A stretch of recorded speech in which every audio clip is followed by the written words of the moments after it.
নমস্কার বন্ধুরা, চলে এসেছি ভারতীয় ক্লাব ফুটবলের আরও একটা নতুন আপডেটেড ভিডিও নিয়ে। তো বন্ধুরা, অবশ্যই ভিডিওটা শেষ পর্যন্ত তোমরা দেখতে থেকো।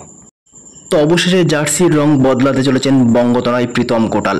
শোনা যাচ্ছে কেরালা ব্লাস্টের হলুদ জার্সির পরিবর্তে তিনি সবুজ মেরুন জার্সি পরতে চলেছেন।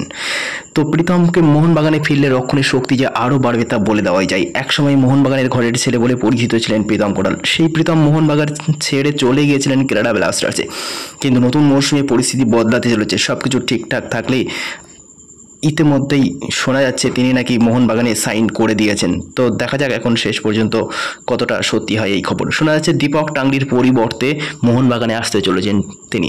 সোয়াপ ডিলের মাধ্যমে প্রীতম কেরালা থেকে ফিরছেন মোহনবাগানে, আর দীপক টাংরি যাচ্ছেন কেরালায়, এমনই শোনা যাচ্ছে।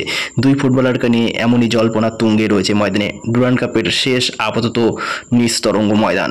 তো এমন সময় দেখা যাক, কলকাতার ময়দানের ফুটবল প্রেমীরা কিন্তু তাকিয়ে রয়েছে কবে সরকারিভাবে ঘোষণা হয় প্রীতম কোটালের এই মোহনবাগানে আগমনের খবরটি।